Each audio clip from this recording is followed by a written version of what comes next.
Morning, YouTube. Little update on the going off grid on the A-frame. Yesterday or the other day, well, it's been a couple days. I mentioned that I was having trouble in deciding on whether I was going to keep the A-frame, tear it down, build a new one on top of it. Well, the significant other wants me to try to save it. Alright, so we done some more inspection, and that east wall where that I fixed half of it with that barn boards that I saved out of that barn with the oak 2x6s. Well, that wall is just the way it was before, but I wanted to show you how he fixed, how I'm going to fix it, and what I found into it.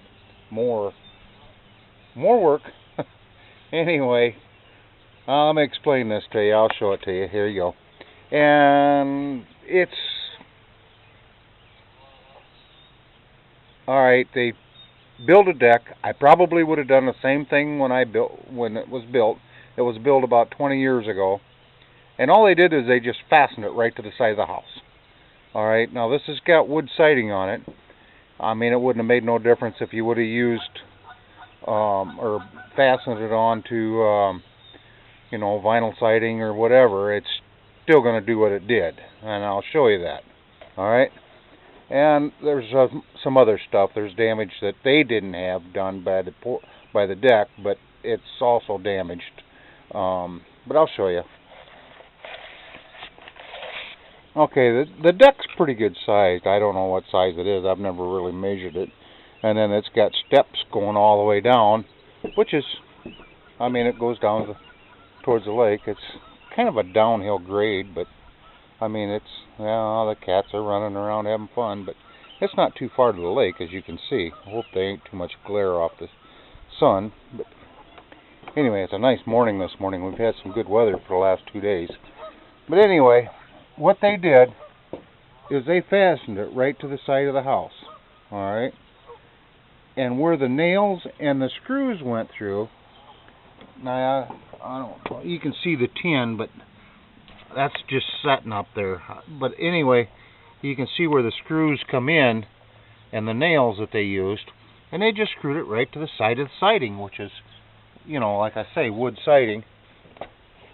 And well, it rotted. It water run down behind the treated 2x6s that they've got, and then it hit the nail, and then followed the nail into the siding, and rotted that off, and then it got farther and went into the wall, and rotted the sill off on the wall, and then it run down, and they left it go so long that it rotted the bottom plate on the concrete. So that I got fixed on this side, all the way down through, up to this door. That's where I've got a post that comes down from there down, and that's a doubled oak 2x6. So I've got to redo this. I haven't pulled this side off, as you can see. I haven't pulled that off, and that's that corner that I showed in my other video that's rotted right down there. Alright, this has dropped about 1.5 inches. This whole corner of the house has dropped. I don't know if you can see that up there, but anyway, that's supposed to be tight up there, as you can see, as it gets tight when you get to the top of it, and it spreads apart. Anyway, it's got to come back up. Alright, but that's how they done it. And I would have done the same thing back then. Like I say, that's 20-30 years ago they built this deck. Alright, and then that's one of the things, but then I get to tearing into this, and that's rotten. There's no header up above here, which on a sliding glass door, I don't know if you have to have one or not. But and then that wall's all right. I mean, I tore some of the siding off of it, which is siding shot. Anyway, and the insulation was full of bugs, so I'm going to redo that anyway. That side there, when I brought it back up, this side I jacked up and brought this up. It was down about 1 inch on this, down on the corner there. That was rotted off, just like this whole wall, when I redone that all and put the 2x6s in it. Well, I jacked this one up and then buckled everything, so then I had to take it off, and I'll put all new sheeting on that. But then I got to checking this out. There's a rotten spot there. There's a rotten spot there. There's a rotten spot up there by the windowsill. I don't know if you can see that or not, but they've got duct tape holding the window in. Yeah, you can see that. I haven't no idea what's going to happen there, but I got extra windows. Remember I told you I had windows up there in the other trailer? I might have to close this all in, get rid of that angled glass, and just put one or two of my windows, extra windows in there, because I'm afraid when I tear into that, I'm going to have rotten wood. Either that or I'm going to have to trim it out. But see, the windows are double pane, and they're frosted on the inside, and there's nothing you can do about that. I don't know if you can see the discoloration in them. They're fogged over on the inside, which all of them, but the top two are like that. But anyway, and then you can see the style that it's got for the roof. It's wide up at the top, and it gets narrower at the bottom. Well, that's what I'm going to try to do to match in what's on the front when I tear that addition off. If I do, I don't know. But anyway, that's how the roof design is. And oh, now that I got you all up to date on this east wall, it's my dilemma. I want to show you what I got the other day. Just got a phone call, and guy had some windows, cabinets that he wanted to get rid of. And I says, how much you want for them? And he says, nothing. And I says, well, I'm interested in nothing, you know, for something for nothing.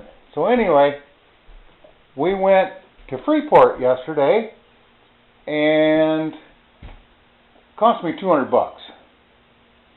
But the cabinets were free. Okay, there's my cabinets.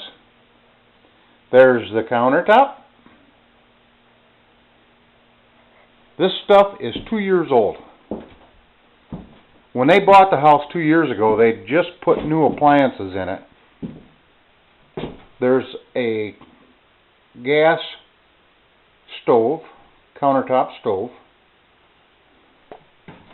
There is a microwave with a vent for above your stove, which that was there. This cabinet over here is for an oven. Now, where's the oven? It's buried back there. But this oven, this microwave, and this stove are only 2 years old, and I give $200 for them.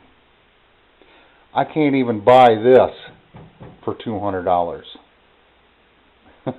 Brand new.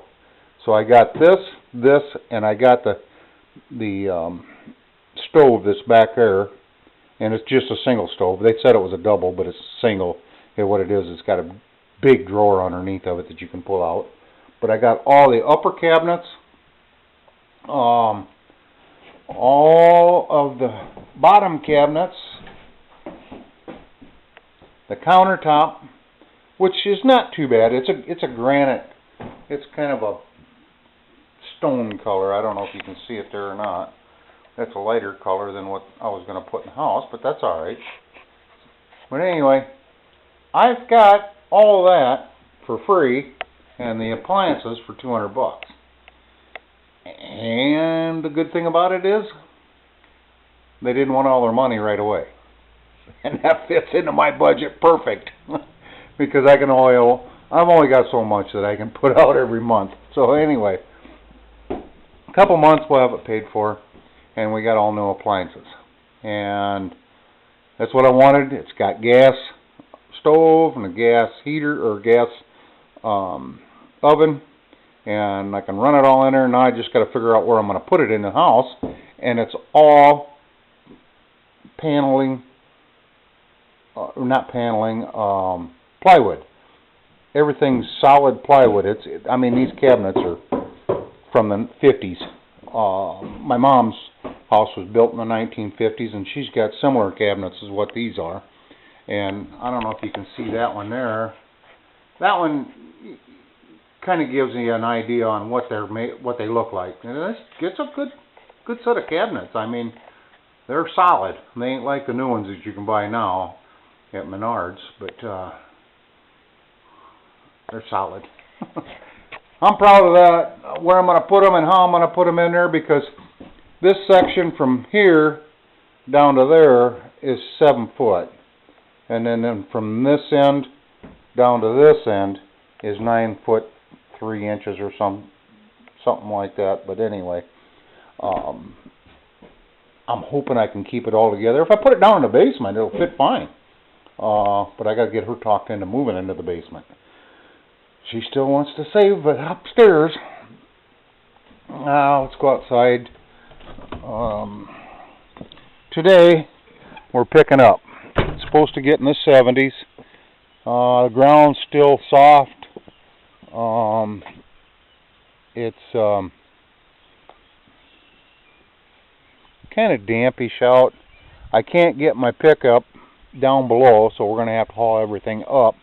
But I can get all this stuff picked up. Hope that adjusts, because the sun's really bright coming up. Because it's about, I don't know, 6:30, 7:30 in the morning. Well, it's got to be around 7. But anyway, I got to get all this stuff picked up. I doubt if I'll get this tore down yet or not. That's the old chicken house, and I doubt if I'll get that tore down. And I got to move my solar panels. I'm going to put them on this pole. I've just got them sitting on the ground up at the other place, and I got them wired down here, and I'm not getting power. It's too far away. So anyway, wanted to give you another thing. I had a comment saying that I gave too much for the property that I got here. Well, alright, the trailer up there, that's 1.5 acres. Better than 1.5 acres. 1.5 acres and 7/10. Alright. This joins it, and this is 1 acres and 3/10. And it goes, well, you can see that bench down there. It goes past that bench, probably another 50 yards. And it goes clear up to the road. And then it comes all the way pretty close down to the bank where the lake is. And it's 1 acres and 7/10, or 1 acres and 1/8, I think it is. Anyway, between the the two of them, I've got 3 acres. So, and like I say, I didn't give this much for the trailer. I only give, well, I think it was $12,000 something. Yeah, I think it was $12,000. Oh, look what I found. Anybody got a Model A? or a Wisconsin motor? There's the old crank handle. I'll be damned. Yeah, I'm going to keep that. Somebody might want something like that someday. I just seen that. It was kind of half buried in the mud right here. Yeah, I'll keep that. But like I say, I got trailer. I think I give $12,000 for the trailer and the acreage. Now, there's no well on it. The well water came from down here because it was brother and brother-in-law and sister that owned the trailer, and they used the water from here, the place down here at the trailer, or at the A-frame, to give them water up there. Well, their water well down here at the A-frame went bad. Well, I'm in the process of drilling my own well up there. Alright, that's a unit that I bought. I paid, I don't remember what it was, $2,500 I think I give for the whole thing. The pumps, the drilling rig and everything. You can buy them on eBay. That one come out of Oklahoma City. Good rig, bad service from the guy that I got it from. But it's working good. It's just I'll do a video on that later. It works good. It's made with a post hole digger and it works good. It's slow. I'm into rock, and they say you can bore right through it, but it's about an inch an hour. So I don't know what they consider fast, but anyway, I want to have water up there anyway, because this is our gardens.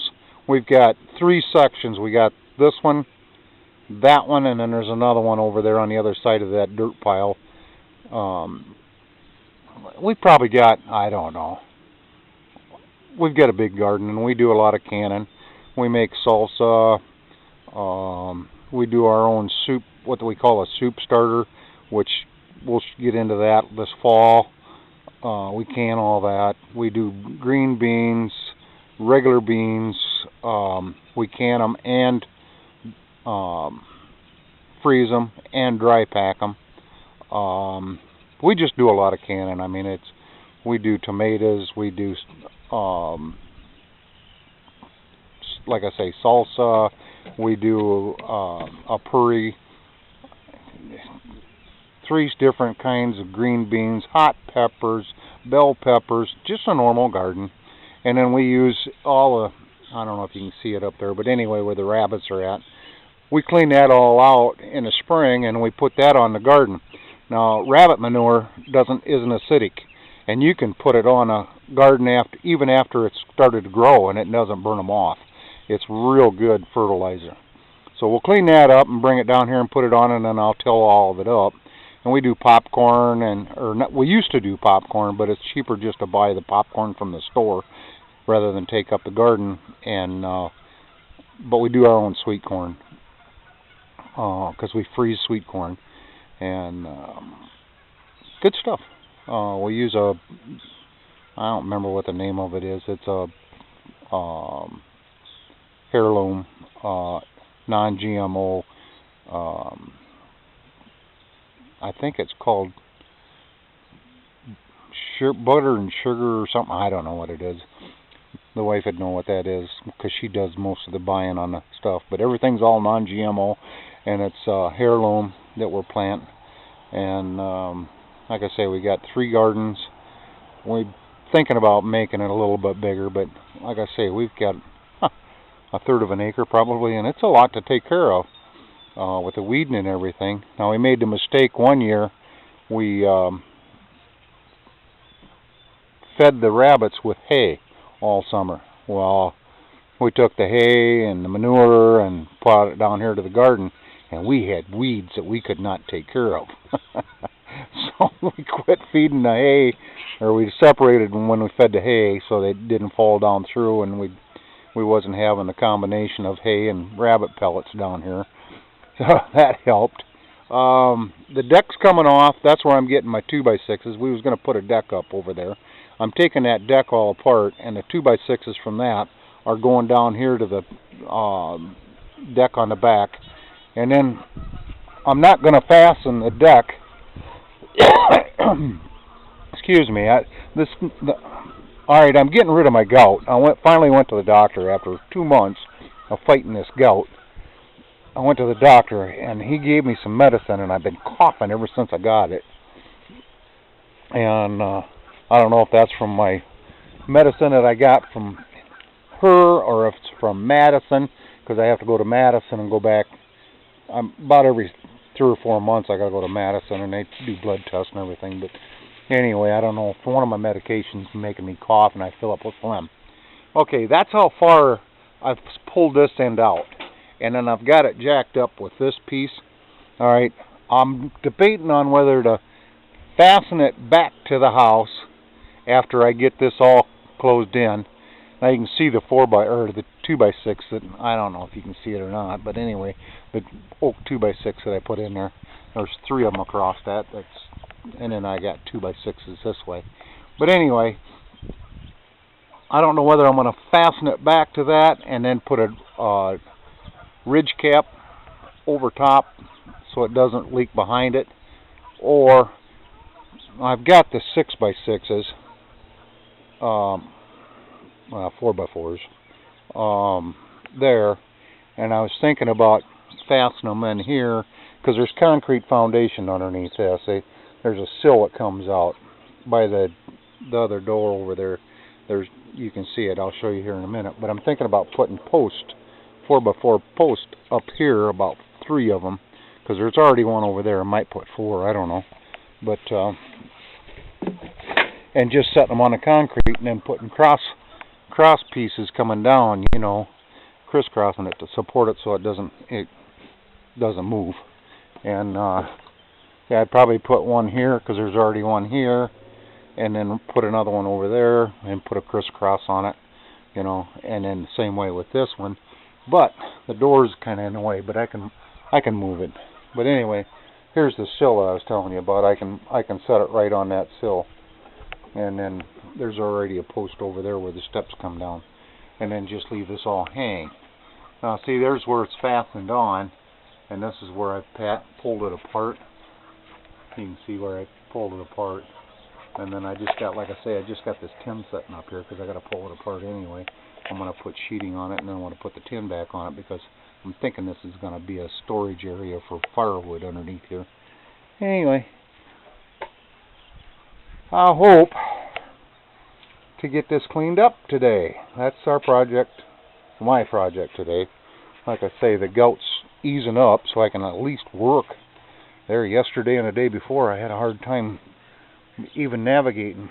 But I'm going to try to get all this stuff cleaned up, load it up in a wagon, and get it out of here. Like I say, I don't know if I'll get that tore down or not, but it'll just be nice to get this stuff cleaned up out of here.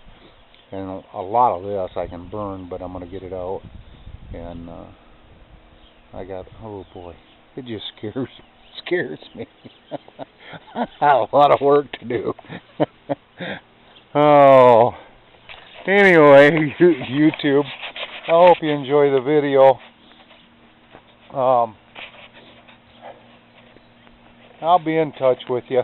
I'm hoping to have another video up and running probably by, today's Wednesday, probably around Friday, and show you some more updates on it and what we're going to do and how we're doing.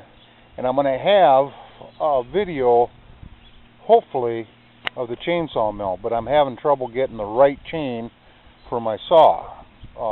I got plenty of 16-inch chains for my old one, but I don't have a 16-inch bar because that saw got run over, and that was one of the things that got damaged.